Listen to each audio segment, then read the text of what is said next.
मीठे मीठे परमपिता परमात्मा को और ब्रह्मा माँ को हाजिर नाजिर करते हुए उनके महावाक्य हम उन्हीं से समझेंगे और पूरे यूनिवर्स की सभी सोल्स जितनी मौजूद हैं सबके प्रति प्रभु के महावाक्य समर्पित करेंगे।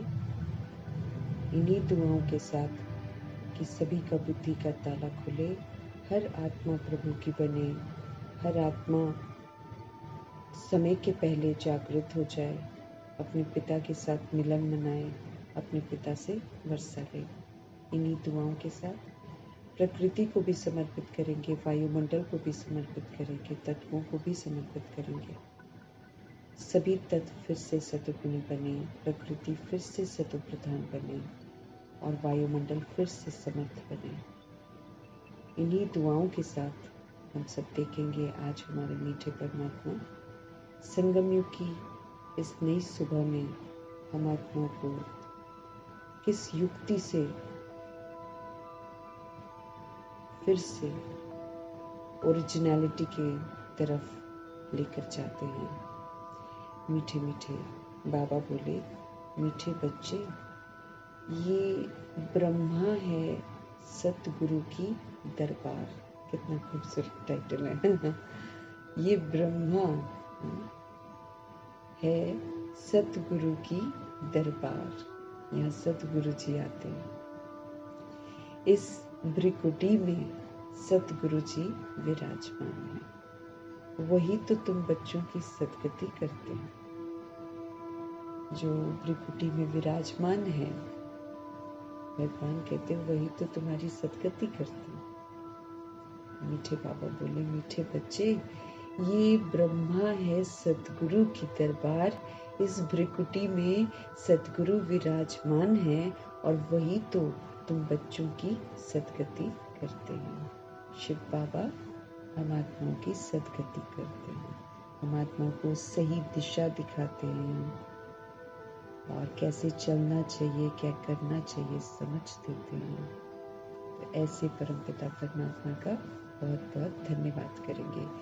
आज का प्रश्न है, बाप अपने बच्चों को किस गुलामी से छुड़ाने के लिए आए हैं? हम आत्माओं को गुलामी से छुड़ाते हैं। हम सब एकदम गुलाम बन जाते हैं, अधीन आत्मा है हम एकदम। ऐसी हमारी दशा हो जाती है। हाँ, भगवान को भी देख कर रहम आता है कि कैसे शक्तिशाली आत्माएं कैसे अधीन हो गई हैं।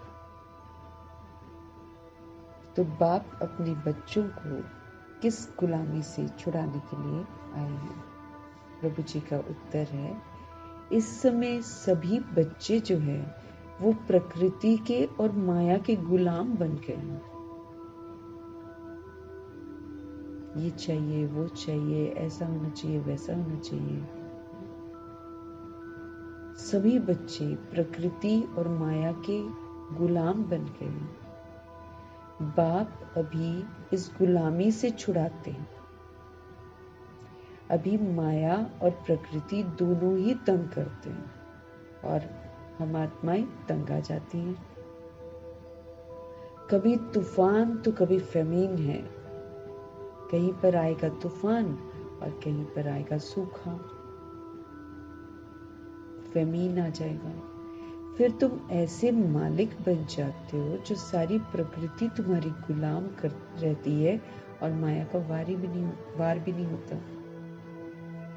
जब बाबा हमको गुलामी से छुड़ा देते हैं और हम सब उनकी श्रीमत पर चलकर छूट जाते हैं गुलामी से, तो फिर हम ऐसे मालिक बन जाते हैं कि सारी प्रकृति जो है वो गुलाम रहती है। हमको जो चाहिए वो प्रोवाइड करेगी। ऐसी हो जाती है वो, इशारों पर हर चीज हाजिर कर देती है। माया का वार भी नहीं होता। फिर माया भी जो हमको तंग करती है, कमी कमजोरियां मिलाती है, वो भी तंग करना बंद कर देती है।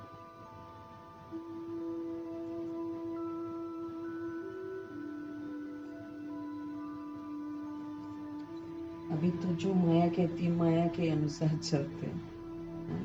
पुट्ठे काम कराती हैं, हम पुट्ठे काम करते हैं, लेकिन हम तो बहुत ऊंचे धाम की रॉयल घर की रॉयल आत्माएं थे। हमारे फादर ऊंचे तो ऊंचे परम पिता परमात्मा है। ऐसे बाप के हम सब बच्चे हैं और हम कर रहे हैं गुलामी किसकी? माया की, और तुच्छ काम कर रहे हैं सारे जो हमारे स्वधर्म के बिल्कुल विपरीत हैं, वैसे कर्म हम कर रहे हैं ना। तो बाबा अभी फिर हमको सारी गुलामी से बाहर निकालते हैं, फिर से स्मृतियाँ दिलाते हैं, अपना बच्चा बनाते हैं, फिर हम ऐसी गुलामी से निकलते हैं कि हम मालिक बन जाते। फिर कोई तूफान नहीं आता जिंदगी में, कोई फेमिन नहीं होता। प्रकृति तो यूं हाजिर रहती है कि भाई मेरे ये जो मेहमान है इनको क्या चाहिए उसको प्रोवाइड करती है। और फिर माया का वार भी नहीं होता है। ये यहाँ पे काम क्रोध लोभ मोह अहंकार बाल बच्चे उसके, इसका कोई भी हम पर वार नहीं होता है। ओम शांति।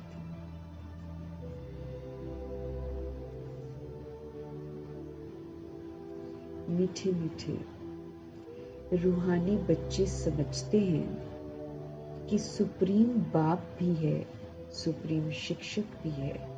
वो विश्व के आदि मध्य अंत का राज हमको समझाते हैं। फिर सुप्रीम वो गुरु भी है। पक्का करा रहे हैं ना, पक्का नहीं हो रहा, भगवान कह रहे हैं। भगवान देख रहे हैं कि बच्चों को पक्का नहीं होता है कि वो बाप भी है, वो टीचर भी है, वो शिक्षक भी है, और उनसे सर्व प्राप्तियां करनी है, याद नहीं रह रहा है। ये बाबा देख रहे हैं, इसलिए हमको फिर से पक्का करा रहे हैं। मीठे मीठे रूहानी बच्चे समझते हैं कि सुप्रीम बाप भी है, सुप्रीम शिक्षक भी है। वो फिर विश्व के आदि मध्य अंत का जो राज है वो हम आत्मा को समझाते हैं, और फिर वो हमारा सुप्रीम गुरु भी है। तो ये हो गई सतगुरु की दरबार। दरबार होती है ना, गुरु की दरबार, वो तो सिर्फ गुरु की, सतगुरु तो कोई है नहीं। श्री श्री 108 कहलाएंगे, सतगुरु लिखा हुआ नहीं होगा। वो लोग सिर्फ गुरु ही कहते हैं। ये है सतगुरु। पहले बाप, फिर टीचर, फिर सतगुरु। सतगुरु सदगति देते हैं। सतयुग त्रेता में तो फिर गुरु होते ही नहीं है, क्योंकि सब सदगति में है। जब दुर्गति में होते हैं तब गुरु की जरूरत पड़ती है। रास्ता कोई तो दिखाए ना, जब हम भटके हुए होते हैं तब गुरु की जरूरत होती है।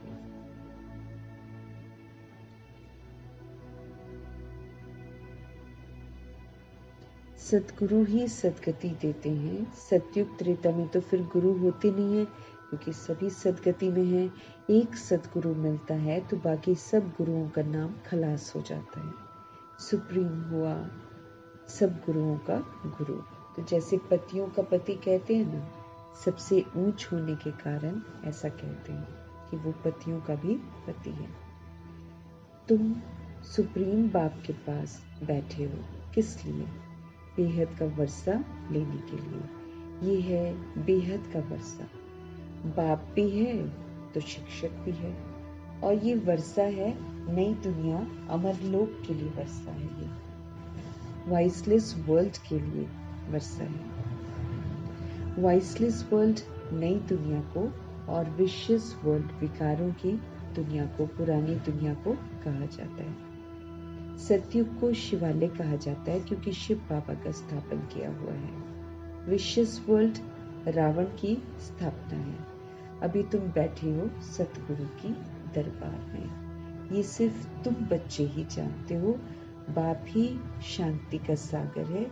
वो बाप जब आए तभी तो शांति का वर्षा दे, और तभी तो रास्ता भी बताए। जब तक आएंगे नहीं, हम उनके इंस्पिरेशन को कैच नहीं कर सकते। वो आएंगे और बिल्कुल हम लोग जैसा नीचे बॉडी लेकर उनको हम आत्मा को समझ देनी पड़ती है। हमारे लेवल पर है ना, जो मनुष्य चोले में हम लोग होते हैं, उस लेवल तक उनको भी आना पड़ता है ना, उनको भी आधार लेना पड़ता है।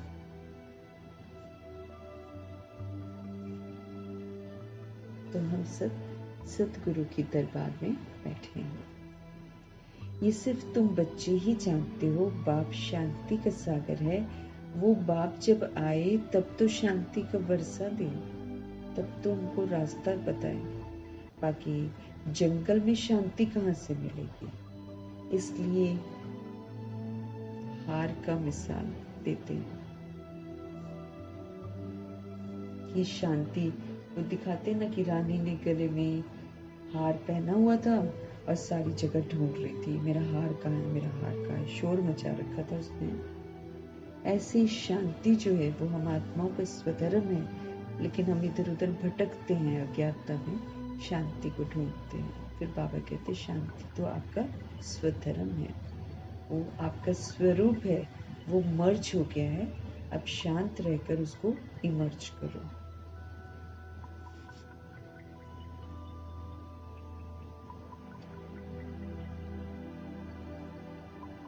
बाकी जंगल में शांति कहाँ से मिलेगी? इसलिए हार का मिसाल देते हैं कि उसके गले में हार था लेकिन चारों तरफ ढूंढ रही थी। शांति तो आत्मा के गले का हार है। फिर जब रावण राज्य होता है तब अशांति होती है। उनको तो कहा जाता है सुख धाम, शांति धाम, वहां दुख की कोई बात ही नहीं होती है। महिमा भी सदैव सतगुरु की ही करते हैं, गुरु की महिमा कभी सुनी नहीं होगी। ज्ञान का सागर वो एक ही बाप है, ऐसे कभी गुरु की महिमा सुनी है? नहीं ना। वो सागर है हमारा सतगुरु, सुख का सागर, शांति का सागर, प्रेम का सागर, आनंद का सागर, शक्तियों का सागर, सागर ही सागर है वो।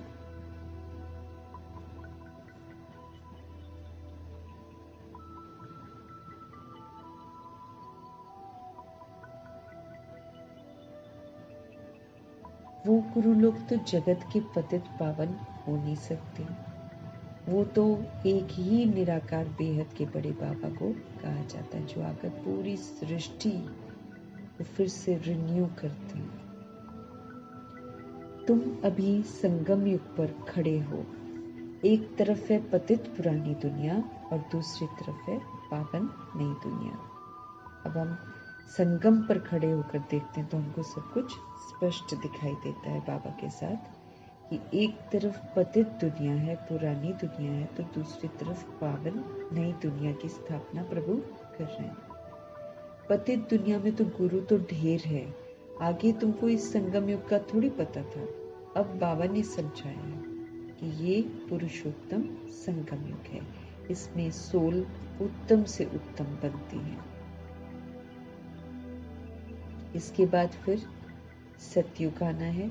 ये चक्र फिरता रहता है, ये बुद्धि में हमको याद रहना चाहिए। ये चक्र फिरता रहता है, तो जब वो रुकता नहीं है तो फिर बाबा हमको कहते ना, तुम पुरानी बातें क्यों लेकर बैठे रहते? पुरानी बातें रहना मतलब भूतकाल में फिर जीना। वो तो फिर हम आगे नहीं बढ़ रहे ना, हम पीछे को देख रहे हैं, जिससे कोई प्राप्ति नहीं होगी, उल्टा घाटा होना है। तो ये है पुरुषोत्तम संगम युग। इसके बाद फिर सतयुग आना है, चक्र फिरता रहता है।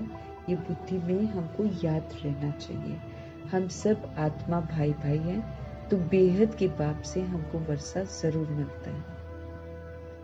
ये कोई को पता नहीं है, कितने बड़े बड़े पोजीशन वाले मनुष्य हैं परंतु जानते कुछ भी नहीं है। बाप कहते हैं मैं तो तुम सबकी सदगति करता हूँ। अभी तुम सेंसिबल बने हो, हम बिल्कुल सेंसलेस हो गए थे, बेसमझ हो गए थे। अभी भगवान से समझ मिल रही है तो हम सेंसिबल बन रहे हैं, समझदार हम बन रहे हैं। पहले तो कुछ भी पता नहीं था। इन देवताओं के आगे जाकर तुम कहते थे हम सेंसलेस हैं। मंदिरों में जाकर जड़ चित्रों के सामने हम क्या बोलते थे? हम नीच हैं, हम पापी हैं, हम कपटी हैं, हम निर्गुण, हमारे में कोई गुण नहीं। ऐसे ऐसे करके हम पहले बोला करते थे।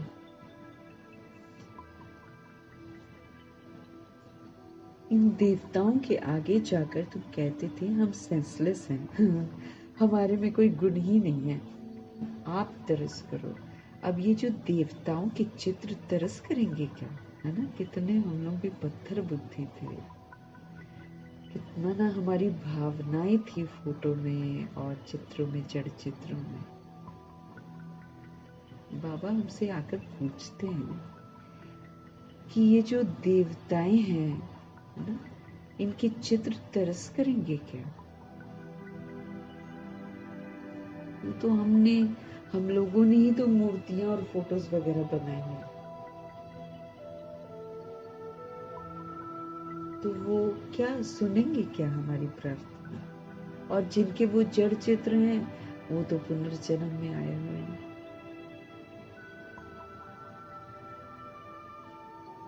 वो तो अपना पाठ बजा रहे हैं, वो तो खुद ही भगवान को याद कर रहे हैं। तो हम अगर उनको याद करेंगे या उनको कुछ कहेंगे तो वो सुनेंगे क्या? बाबा हमसे पूछते हैं कि ये जो चित्र हैं ये तरस करेंगे क्या? ये जानते ही नहीं कुछ भी। रहम दिल कौन है? कहते भी हैं ओ गॉड फादर हम पर रहम करो।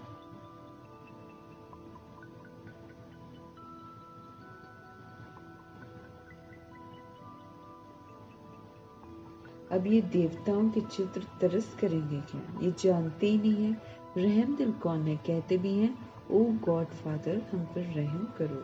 कोई भी दुख की बात आती है तो बाप को जरूर याद करते हैं, भले किसी को भी मानते रहें। लेकिन जब घोर, अब सपोज करो आपदा आ जाए तो सीधे भगवान, अल्लाह, है ना, इस तरीके से चिल्लाती हैं सोल्स, याद करती हैं भगवान को। कोई भी दुख की बात आती है तो बाप को जरूर याद करते हैं। अभी तुम ऐसे नहीं कहेंगे बाप तो विचित्र है, वो सामने बैठे हैं, तब तो नमस्ते करते हो। तुम सब हो चित्रधारी, माना हम सभी सोल्स शरीर लेते हैं और बाबा कहते मैं हूँ विचित्र, मैं अपने लिए शरीर नहीं लेता हूँ, मैं कभी चित्र धारण नहीं करता। मेरे चित्र का कोई नाम बताओ मेरे चित्र का कोई नाम बताओ। बस शिव बाबा कहेंगे मैंने ये लोन लिया है, सो भी पुराने ते पुरानी जुत्ती है ना, जिन्होंने पूरा चक्र लगाया है ड्रामा में ना। तो ये तो मैंने तो लोन लिया है, सो भी पुराने ते पुरानी जुत्ती, उसमें ही मैं आकर प्रवेश करता हूँ। इस शरीर की जो महिमा है कहाँ करती हूँ? ये तो पुराना शरीर है, ये तो एडॉप्ट किया हुआ शरीर है, तो महिमा करते हूँ।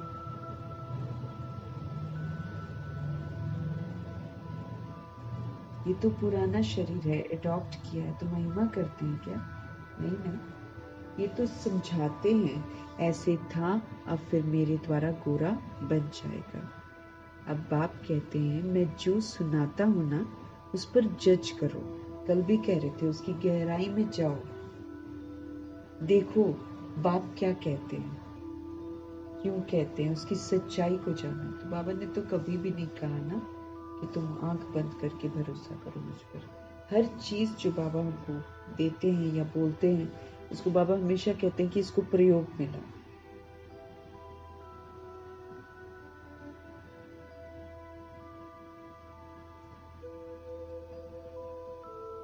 भगवान कहते हैं, अब बाप कहते हैं मैं जो सुनाता हूं ना उस पर जज करो। अगर मैं राइट हूं तो राइट को याद करो, जज करो, पहले परखने की शक्ति यूज करके जज करो।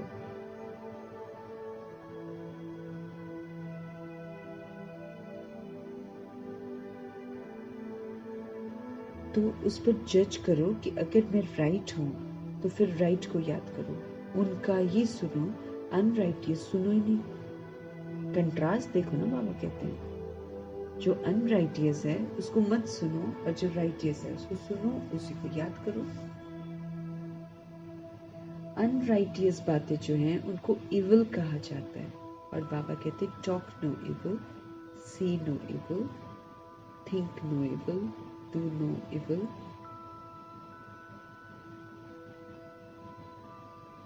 इन आंखों से जो कुछ देखते हो इसको भूल जाओ। इन आंखों से बाबा कहते जो कुछ भी तुमको दिखाई देता है ना उसको तुम भूल जाओ। तो हमको दिखाई क्या देता है? दैहिक चीजें दिखाई देती है ना। तो दैहिक के बारे में बात करना मना, इविल बात करना, अनराइटियस बातें हैं। अगर हम देह की बातें करते हैं तो वो अनराइटियस बातें हैं। उनको बाबा कहते हैं उसको छोड़ो फिर समझ से। और वैसे भी इन आंखों से जो कुछ देखते हो उसको भूलते जाओ। अभी तो हमको घर जाना है ना, फिर वापस अपने सुख धाम में आएंगे हम। पुरानी वाली दुनिया में तो नहीं आएंगे। बाकी तो ये सब जैसे कि मरे पड़े हैं।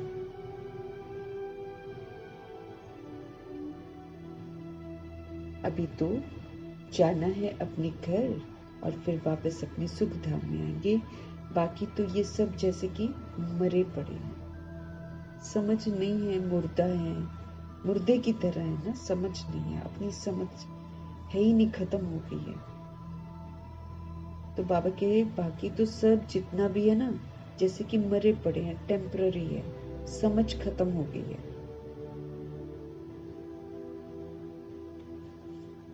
बाबा समझ देते हैं कि न तो ये पुराने शरीर होंगे और न ये दुनिया होगी जो दिखाई दे रही है हमको।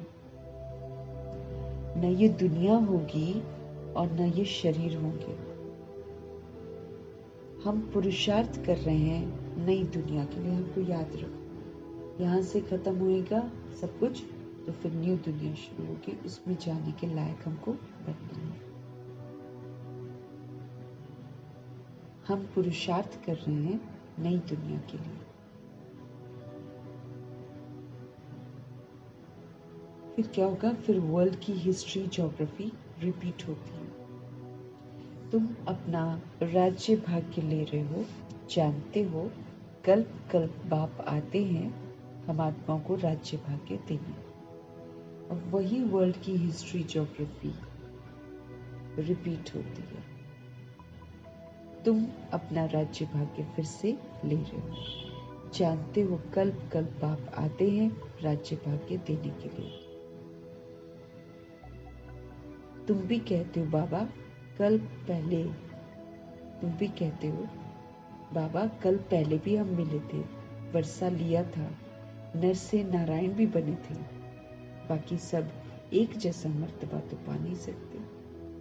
सोल्स बोलती हैं वैसे कि बाबा हम कल पहले भी मिले थे, आपसे वर्षा भी हमने लिया था, हम नर से नारायण बने थे। बाकी सब एक जैसा मर्तबा तो पा नहीं सकते, नंबरवार तो होते ही हैं।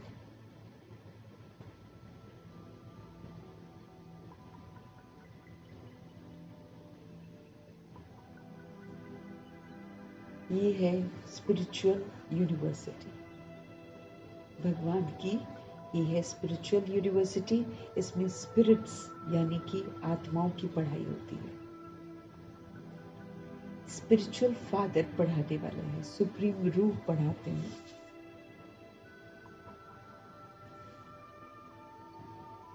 बच्चे भी पढ़ाते हैं। कोई प्रिंसिपल का बच्चा होता है तो वो भी सर्विस में लग जाता है।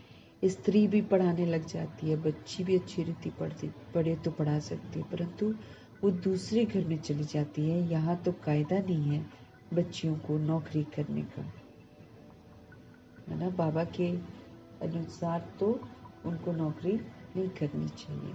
मेल्स को इसके लिए, है ना, सृष्टि रूपी ड्रामा में मेल्स के लिए ये था कि वो कमाएंगे, बाहर जाएंगे। फीमेल्स के लिए ऐसा नहीं था पहले सिस्टम। ये तो अभी बन गया है ना।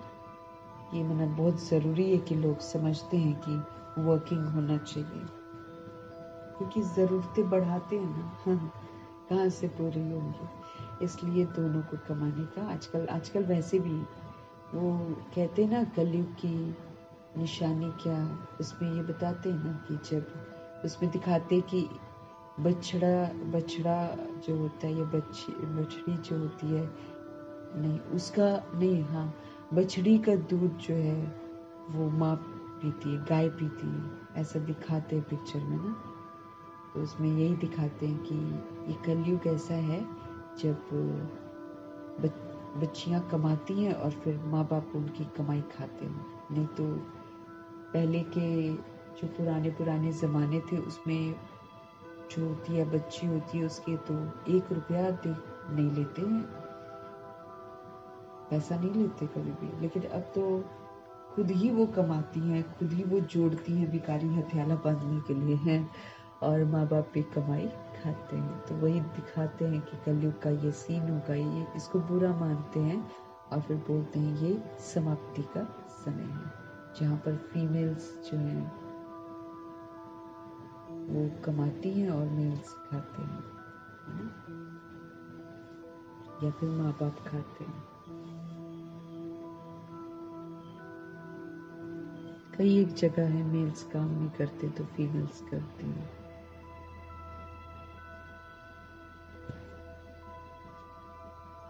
पापा कहे यहाँ तो कायदा नहीं है कि बच्चियों को नौकरी करने का। नई दुनिया में मर्तबा पाने का सारा मदार है इस पढ़ाई पर।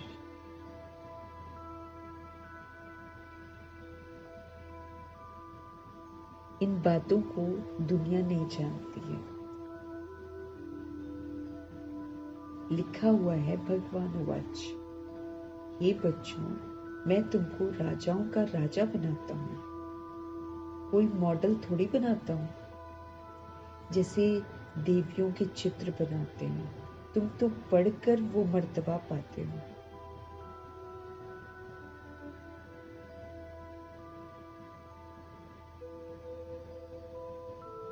तुम तो बाबा कहे जैसे देवियों के चित्र बनाते हैं, तुम तो पढ़कर वो मर्तबा पाते हो ना।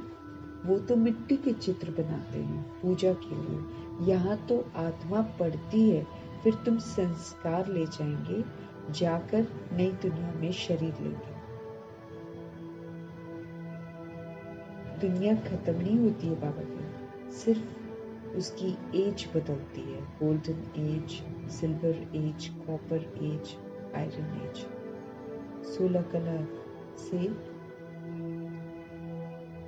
14 कला। दुनिया तो वही चलती रहती है, नई से पुरानी होती है। बाप तुमको राजाओं का राजा बनाते हैं इस पढ़ाई से, और कोई की ताकत नहीं है जो ऐसा पढ़ा सके। राजाओं का राजा बनाना, मनुष्य से देवता बनाना, किसी और में ताकत ही नहीं है जो ऐसा कर सके।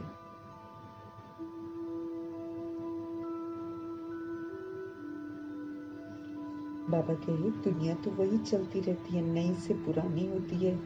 बाप तुमको राजाओं का राजा बनाते हैं इस पढ़ाई से, और कोई की ताकत नहीं है जो ऐसा किसी को पढ़ा सके। कितना अच्छी रीति से हमारे मीठे बाबा समझाते हैं। फिर पढ़ते पढ़ते बाबा कहते माया अपना बना लेती है। फिर भी जितना जितना जो पढ़ा है उस अनुसार वो स्वर्ग में जरूर आएंगे। कमाई जाएगी नहीं, अविनाशी ज्ञान का विनाश होता ही नहीं हो सकता है।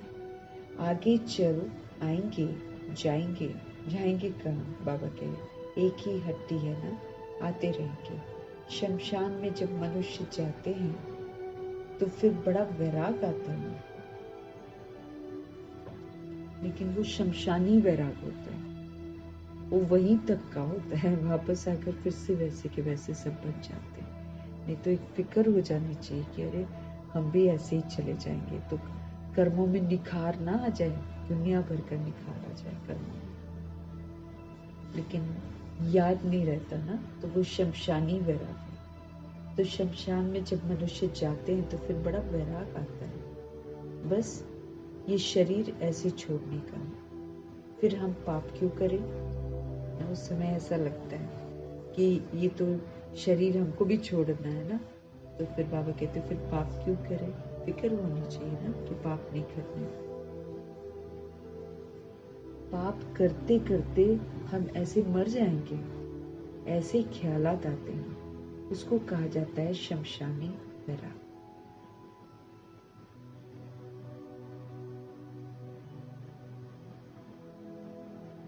शमशानी वैराग समझते भी हैं जाकर हम दूसरा शरीर लेके, परंतु ज्ञान तो नहीं है ना।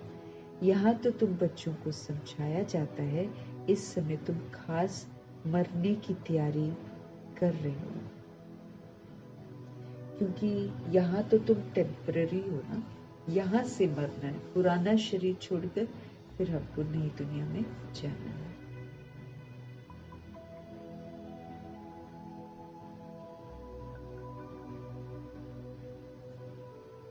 क्योंकि यहाँ तो तुम टेम्पररी हो, पुराना शरीर छोड़कर फिर नई दुनिया में जाएंगे। बाप कहते हैं बच्चे, जितना तुम मुझे याद करेंगे ना, उतना पाप करते जाओ। मीठे बाबा बोले, बच्चे जितना तुम मुझे याद करेंगे उतना पाप करते जाएंगे। सहज ते सहज भी है तो डिफिकल्ट भी है, क्योंकि माया इसमें विघ्न डालती है। बच्चे जब पुरुषार्थ करने लग पड़ते हैं तब समझते हैं कि माया की बड़ी युद्ध है। शुरू में तो नहीं लगता है, शुरू में तो जब हम बाबा के बनते हैं और बाबा कहते हैं ये छोड़ दोगे, वो छोड़ दोगे, हाथ उठाओ, बड़े प्यार से हैं, पूरे उमंग उत्साह से हम हाथ उठाते हैं, लेकिन बाद में पता चलता है कैसे युद्ध करनी पड़ती है अपनी ही कमी कमजोरियों से। तो बाप कहते हैं सहज है ना, ये सहज है, बाबा जो सिखाते हैं वो सहज ते सहज भी है तो डिफिकल्ट भी है। बच्चे जब पुरुषार्थ करने लग पड़ते हैं तब समझते हैं कि माया की बड़ी युद्ध है। बाप कहते हैं सहज है, परंतु माया क्या करती है? माया दीवा ही बुझा देती है, आत्मा का दीवा बुझा देती है। गुल बकावली की कहानी भी है ना, माया बिल्ली दीवा बुझा देती है। यहाँ तो सभी सोल्स जो हैं वो माया के गुलाम हैं, फिर तुम माया को गुलाम बनाते हो। हम सब प्रभु जी से सीखते हैं और फिर माया को गुलाम बनाते हैं। सारी प्रकृति तुम्हारी अदब में रहती है, बहुत ही डिसिप्लिन्ड, कोई तूफान नहीं, कोई फेमीन नहीं।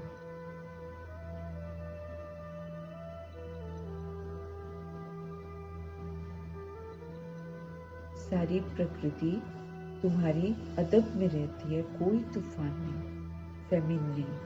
प्रकृति को गुलाम बनाना है बाबा के, वहाँ कभी भी माया का वार नहीं होगा। अभी तो कितना तंग करती है, गायन है ना, मैं गुलाम तेरा, मैं गुलाम तेरा, वो फिर कहते तू गुलाम मेरा। बाप कहते हैं अब मैं तुमको गुलाम बनने से छुड़ाने के लिए आया हूँ। तुम मालिक बन जाएंगे, वो गुलाम बन जाएंगे। जरा भी चूचा होगी नहीं, ये भी ड्रामा में नोट है। तुम कहते हो बाबा माया बड़ा तंग करती है, तो बाबा कहते क्यों नहीं करेगी? करेगी तभी तो सुधरेंगे, है ना। वो तंग करे नहीं और हम ऐसे ही रहे तो बाद में तो माया भी जो परीक्षा होगी उसमें तो हम फेल हो जाएंगे। तो वो तो हमें अच्छा ही तो बना रही है, इसलिए बाबा कहते तो क्यों नहीं करेगी तंग। इसी को तो कहा जाता है युद्ध का मैदान। बिना युद्ध किए हम क्या, कहाँ से टाइटल्स लेंगे हम? टाइटल्स तो लेने के लिए हमको युद्ध को जीतना है ना, विजयी रत्न कैसे बनेंगे? जरा भी चूचा नहीं होगी वहां पर, ये भी ड्रामा में नूंद है। तुम कहते हो बाबा माया बड़ा तंग करती है, सो क्यों नहीं करेगी?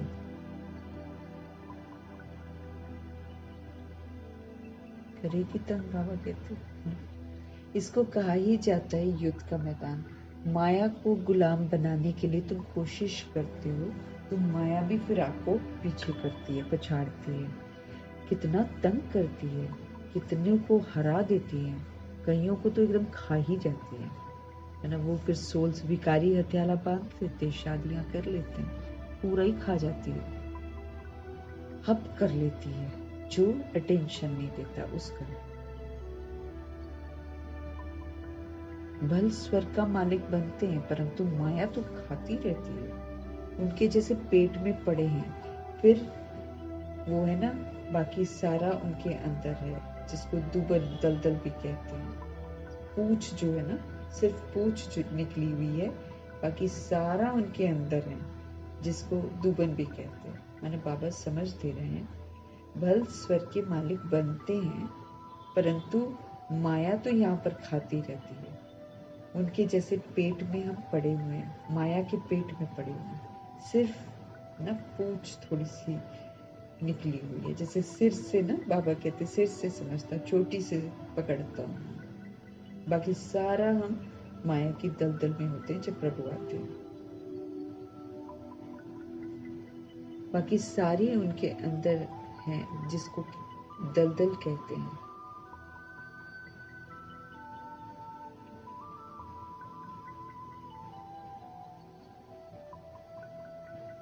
कितने बच्चे दलदल में पड़े हुए हैं, जरा भी याद नहीं कर सकते। बहुत सारे बच्चे, मीठे बाबा कहते हैं, अभी दलदल में पड़े हुए हैं, जरा भी याद नहीं कर सकते। जैसे कछुए का, भ्रमरी का मिसाल है, ऐसे तुम भी कीड़ों को भू करके क्या से क्या बना सकते हो, एकदम स्वर्ग का परिजादा भी बना सकते हो। सन्यासी भल भ्रमरी का जो है ना मिसाल देते हैं, परंतु वो कोई भू कर बदलते थोड़ी हैं, बदली होती है संगम पर। अभी ये है संगम युग, तुम शूद्र से ब्राह्मण बने हो, तो जो विकारी मनुष्य हैं उन्हों को तुम ले आते हो। हम बनते पहले ब्राह्मण, फिर हम दूसरी सोल्स को भी लाते हैं।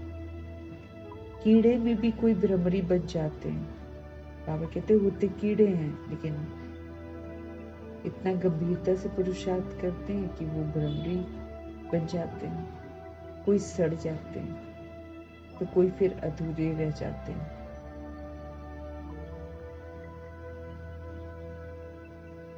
कोई सड़ जाते हैं तो कोई फिर अधूरे रह जाते हैं। बाबा ने ये बहुत देखे हैं ज्ञान के, नहीं, यहाँ भी कोई अच्छी रीति पढ़ते हैं, ज्ञान के पंख जम जाते हैं, कोई को आधा में ही माया पकड़ लेती है तो कच्चे रह जाते हैं। तो ये मिसाल भी अभी की है।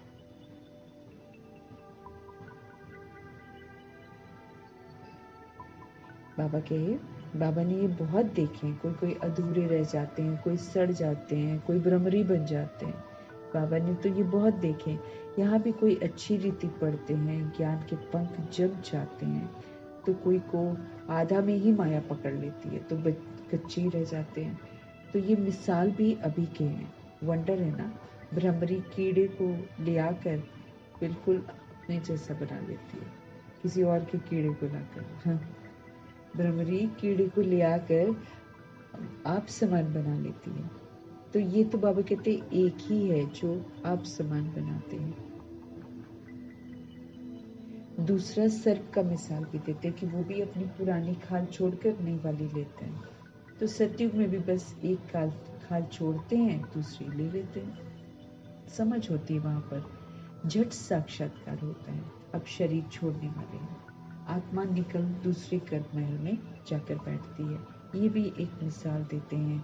गर्भ महल में बैठा था, उनको बाहर निकलने की दिल नहीं होती थी। अब यहाँ तो गर्भ जेल में तो सोल चिल्लाती है, हमें बाहर निकालो, हमें बाहर निकालो, शिव बाबा को बोलती है, धर्मराज को बोलती है। लेकिन गर्भ महल में जाते हैं तो वो नहीं कभी बोलते कि हमको निकालो।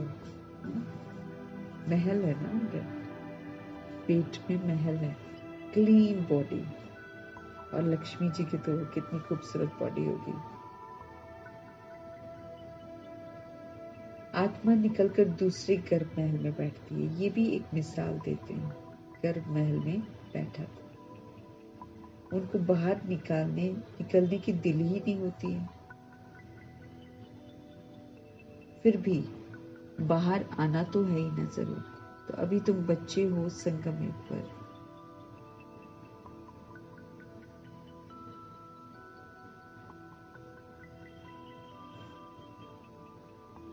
फिर भी बाहर आना तो है ना। बाबा कहते ये थोड़ी कि महल के अंदर ही बैठ जाना। अभी तुम बच्चे हो संगम युग पर, ज्ञान से ऐसे पुरुषोत्तम बनते हो। हम सभी आत्माएं प्रभु से ऊंची शिक्षाएं प्राप्त करते हैं। अगर हम उसको धारण करते हैं, प्रभु की शिक्षाओं के प्रमाण चलते हैं, तो फिर हम पुरुषोत्तम बनते हैं। तो अभी तुम बच्चे हो संगम युग पर, ज्ञान से ऐसे पुरुषोत्तम बनते हो।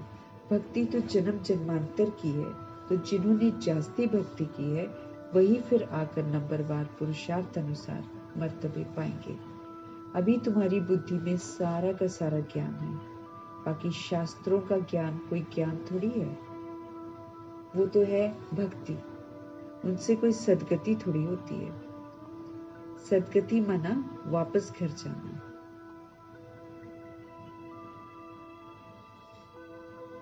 घर में कोई जाता नहीं। सदगति माना वापस घर जाना। घर में कोई जाता नहीं। बाप खुद कहते हैं मेरे साथ कोई मिलता नहीं। पढ़ाने वाला, साथ ले जाने वाला भी तो चाहिए ना। तो बाप को कितना ख्याल रहता है। 5000 वर्ष में बाप एक ही बार आकर हम आत्माओं को पढ़ाते हैं। तुम घड़ी घड़ी भूल जाते हो कि हम आत्मा हैं। सबसे महत्वपूर्ण चीज है कि हम सब सोल्स हैं। हम यही भूल जाते हैं, घड़ी घड़ी भूल जाते हैं। हम आत्माओं को जो बाप पढ़ाने आए हैं, इनको कहा जाता है स्पिरिचुअल नॉलेज। स्पिरिचुअल रूह जो है, हम रूहों को नॉलेज देते हैं। स्पिरिचुअल नॉलेज सुप्रीम रूह आकर देते हैं, स्पिरिट की नॉलेज। संस्कार भी आत्मा में ही रहते हैं। शरीर तो खत्म हो जाते हैं। आत्मा अविनाशी है, ये मरती नहीं, जलती नहीं, कटती नहीं।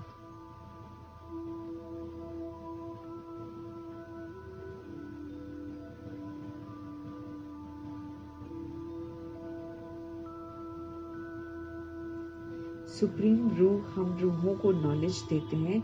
संस्कार भी आत्मा में रहते हैं। शरीर तो खत्म हो जाते हैं। बाबा के आत्मा अविनाशी है। तो ये ब्रह्मा की भ्रिकुटी है, सतगुरु का दरबार। ये इस आत्मा का भी दरबार है, ब्रह्मा जी का भी दरबार है। तो ये प्रभु जी के लिए भी दरबार है। फिर सदगुरु ने भी आकर इनमें प्रवेश किया है। इसको रथ भी कहते हैं, दरबार भी कहते हैं।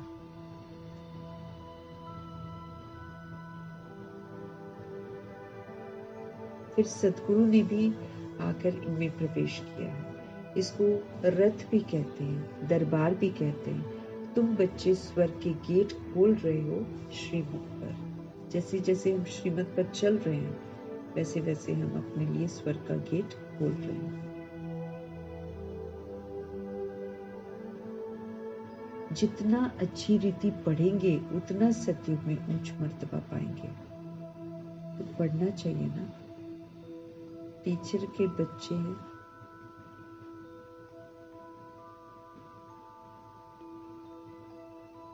बच्चे तो बहुत होशियार होते हैं, परंतु कहते हैं ना, घर की गंगा का रिगार्ड नहीं है। घर में गंगा है तो रिगार्ड नहीं है, बाहर वाली गंगा में नहाने चाहिए। तो यहाँ सहज मिल जाते हैं ना शिव बाबा, तो उतना रिगार्ड नहीं रखते हैं। तो बाबा का देखा हुआ है, सारे शहर का किचड़ा गंगा में पड़ता है, फिर उनको पतित पावनी कहते हैं।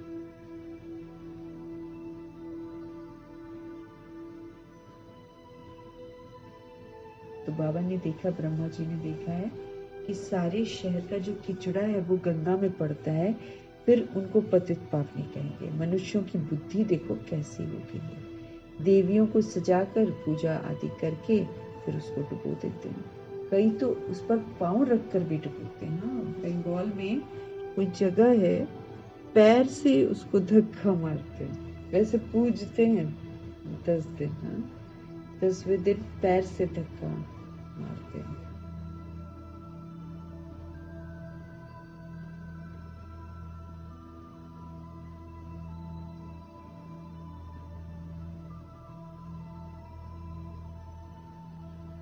मूर्ति बनाएंगे, सजाएंगे, पूजा करेंगे, खूब धूमधाम मचती है।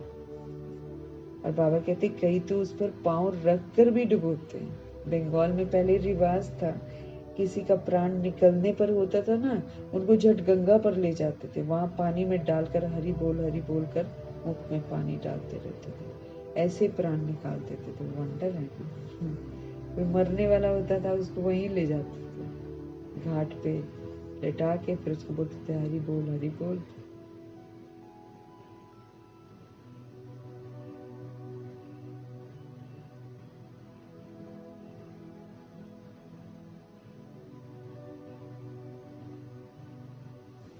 हरि बोल और फिर मुख में पानी डालते रहते थे, ऐसे प्राण निकाल देते थे। वंडर है ना।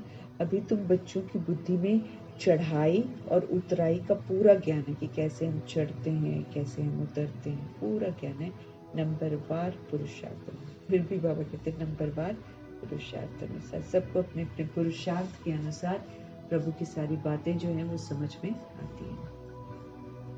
अच्छा, मीठे मीठे सिकिलदे बच्चों प्रति माता पिता बाप दादा का याद प्यार और गुड मॉर्निंग।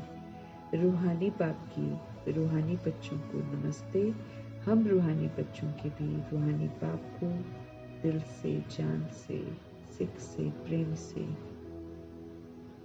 स्नेह से, अदब से, पूरे रिगार्ड से, प्यार से, स्नेह भरी नमस्ते और तहे दिल से उनका शुक्रिया, एक एक बोल का शुक्रिया। धारणा के लिए मुख्य सार। बाप जो सुनाते हैं हमको वही सुनना है और फिर जज भी करना है। राइट क्या है?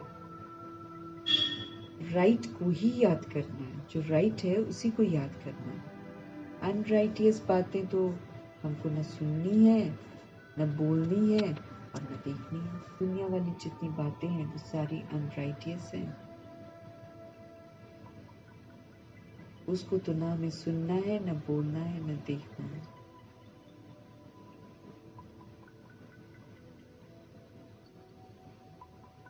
क्योंकि देखेंगे, सुनेंगे, बोलेंगे, देखेंगे, हमारे अंदर आ जाएगा सारा का सारा। इसलिए अब हमको नहीं देखना है, न सुनना है, न बोलना है। पढ़ाई अच्छी रीति से पढ़कर अपने को राजाओं का राजा बनाना। भगवान पढ़ा रहे हैं, फिर हमको अच्छे तरीके से उसको पढ़ना है, धारण करना है, फिर हम राजाओं का राजा बनते हैं। इस पुराने शरीर और पुरानी दुनिया में अपने को टेम्पररी समझना है। ये पुराना शरीर है, ये पुरानी दुनिया है, इसमें अपने आप को क्या समझना है कि हम थोड़े दिन के लिए हैं, टेम्पररी हैं, हमें नई दुनिया में जाना है। सतगुरु जी का आज का वरदान, एकाग्रता शक्ति है। तो एकाग्रता की शक्ति से परवश स्थिति को परिवर्तन करने वाले अधिकारी आत्मा भाव। एकाग्रता की जो पावर है, इससे परवश स्थिति को परिवर्तन करने वाले अधिकारी आत्मा भाव।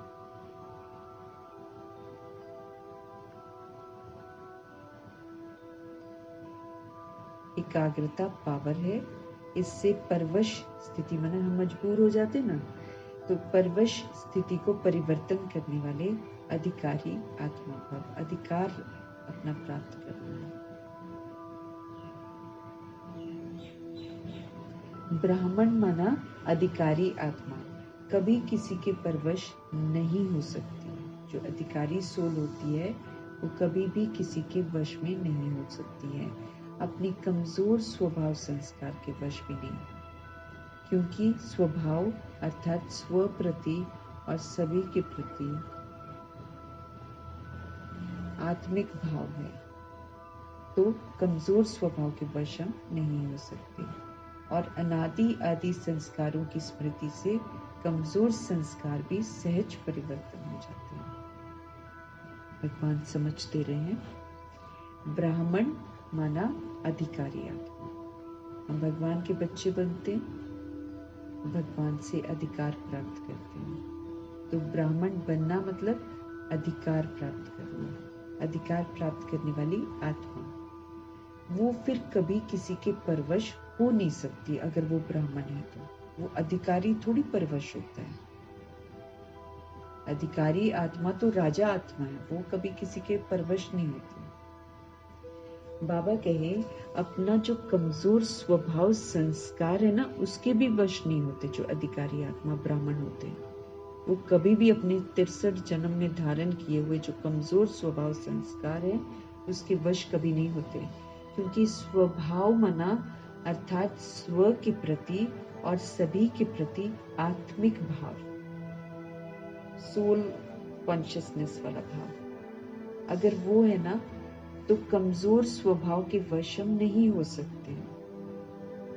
और अनादि आदि संस्कारों की जब हमारे अंदर में स्मृति रहती है कि मेरे अनादि संस्कार सतोगुणी है, मेरे आदि संस्कार सत्युगी है, जब हम उसको बार बार रिवाइज करते हैं तो उसकी स्मृति से कमजोर संस्कार भी बड़ा ही सहज चेंज हो जाते हैं।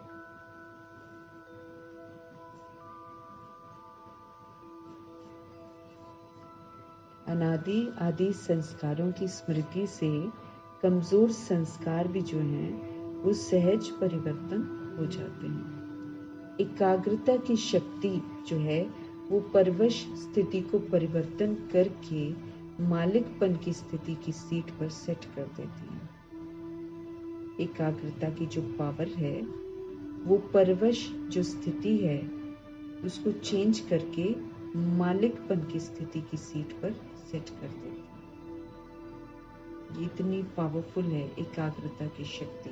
एक प्रभु में बुद्धि जब एकाग्र हो जाए, है ना, और अपने आप को आत्मा समझे, अंतर्मुखता में स्थित हो जाए, तो ये परवश स्थिति जो होती है हमारी, जो कमी कमजोरियों के परवश हम होते हैं, तो परवश स्थिति को परिवर्तन करके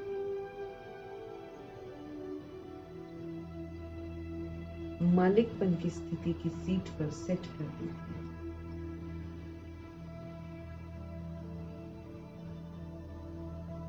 परवश तो गुलाम हो जाते हैं और वो मालिक बना देते हैं, क्योंकि बाबा से कनेक्ट होते हैं, बाबा से पावर लेते हैं, एम्पावर हो जाते हैं। फिर सारी समझ जो है वो पूरी बुद्धि में होती है। तो उस एकाग्र बुद्धि के साथ, पावर के साथ, परवश जो गुलामी वाली स्थिति है उसको हम सहज परिवर्तन करके मालिकपन की स्थिति की सीट पर सेट कर देते हैं। तो इस एकाग्रता की शक्ति को यूज करना और सभी तरफ से बुद्धि का योग बिल्कुल हट जाए, एक प्रभु में स्थित हो जाए, अपने आत्मा के भान में स्थित हो जाए, तो ये शक्ति का काम करती है। इस शक्ति से जो हमारी मजबूरी वाली, गुलामी वाली स्थिति होती है उसको हम परिवर्तन कर सकते हैं और अधिकारी आत्मा बन सकते हैं। तो ब्राह्मण अगर हम हैं तो हम अधिकारी आत्मा हैं। फिर हम किसी के परवश नहीं हो सकते। हम अपने कमजोर स्वभाव संस्कार के वश भी नहीं हो सकते। सभी के प्रति और अपने प्रति आत्मिक भाव है। आत्मिक भाव है तो कमजोर स्वभाव के वश तो हम हो ही नहीं सकते, क्योंकि हम शक्तिशाली बन जाते हैं। और फिर बाबा कहते हैं अनादि आदि संस्कार भी जो होते हैं हमारे अंदर, वो भी सहज परिवर्तन हो जाते हैं। कमजोर संस्कार को परिवर्तन करने के लिए अनादि आदि संस्कार की स्मृति। आत्मिक भाव जब होता है तो कमजोर स्वभाव के वश नहीं हो सकते हैं। और फिर जब हमको अनादि सतोगुणी संस्कार, आदि सत्युगी संस्कार, इसकी जब स्मृति रहती है तो कमजोर संस्कार तो अपने आप चेंज हो जाते हैं। अपने लगता है रे हम तो ऊंचे हैं।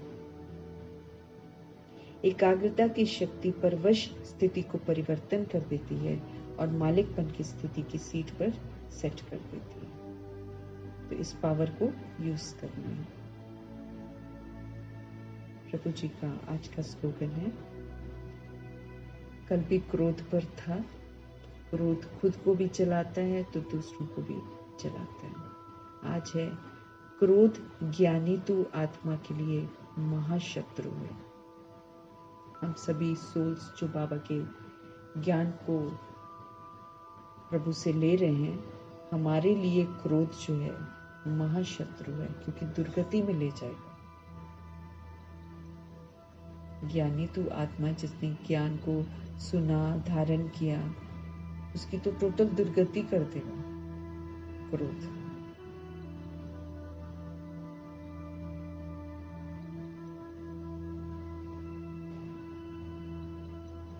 तो क्रोध हमको याद रखना है, ये हमारे लिए महाशत्रु है, आत्मा का महाशत्रु है। ये प्रभु के वर्षे से वंचित कर देगा, प्रभु से दूर ले जाएगा, असुर बना देता है, ईश्वरीय पढ़ाई में फेल करा देगा।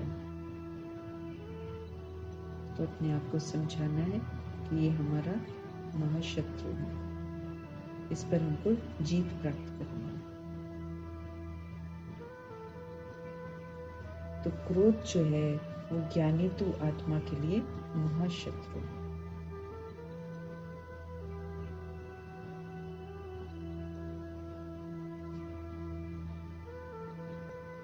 तो अपने आप को इससे मुक्त करना है। मीठे परमात्मा का धन्यवाद करेंगे। ब्रह्मा माँ का धन्यवाद, जगदम्बा माँ का धन्यवाद।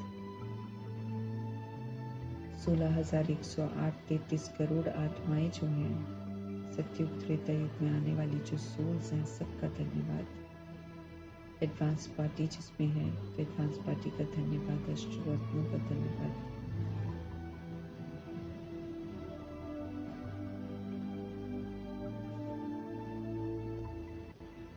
तो अष्टरत्न, नवग्रह, सबका धन्यवाद। 5 तत्वों का धन्यवाद, धरती, आकाश, जल, वायु, अग्नि, सबका धन्यवाद। ड्रामा का धन्यवाद, प्रकृति का धन्यवाद, माया का धन्यवाद, यमदूत का धन्यवाद। फिर करोड़ों की आबादी है द्वापर युग और कलयुग में, सबका धन्यवाद।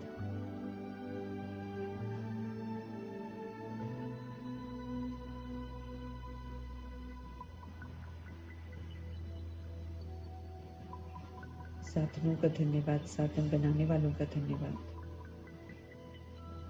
साथ में रहने वाली सोल्स का धन्यवाद, सहयोगी आत्माओं का धन्यवाद, अविनाशी खजानों के लिए प्रभु जी का बहुत धन्यवाद, अनमोल संगम युग का बहुत धन्यवाद, शरीर रूपी इंस्ट्रूमेंट जो मिला हुआ जिसमें रहते हुए मुझे पावन बनना है, इसका बहुत धन्यवाद।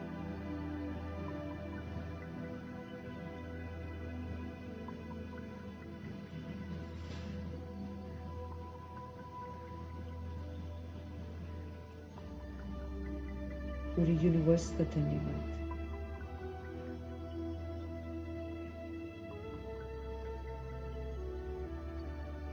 फिर से उत्तम बनने का जो अवसर मिला है, सजाओं से मुक्त होने का जो अवसर मिला है, उस अवसर के लिए धन्यवाद।